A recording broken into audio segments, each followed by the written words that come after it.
আসসালামু আলাইকুম রহমতুল্লাহি বারাকাতুহ। আশা করি সকলেই ভালো আছেন। আল্লাহ তাআলা বান্দার জন্য যাই কিছু করে সবকিছু মঙ্গলের জন্য করে। চাই সে বুঝুক আর নাই বুঝুক। আহ এতদিন ছিলাম একখানে, আল্লাহ তাআলা এখন একটা জায়গা নিয়ে রাখছে। আল্লাহ তাআলার শুকরিয়া আদায় করে শেষ করা যাবে না। পার্সোনালি ভাবে অনেক ভালো আছে এবং একদম পাশেই যমুনা নদী, সরি মেঘনা নদী। তো এখানে আসলেই মনটা ভালো হয়ে যায়। যদিও আপনাদের মাঝে মাঝে দেখাই, এখন অল্প একটু দেখাই দিই ঘুরায়।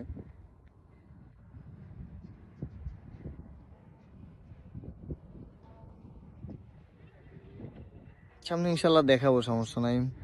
তো আমার এই পেজটার একটাই উদ্দেশ্য, আহ, এটা অনেক আগেই ক্রিয়েট করা ছিল। তো এখন ভাবতেছি আমি আপনাদেরকে সহজ পদ্ধতিতে কোরআন শিক্ষার একটা ক্লাস করাবো, যেটা অনলাইনের মাধ্যমে করাবো এবং সহজে আপনাদের কোরআন শেখাবো।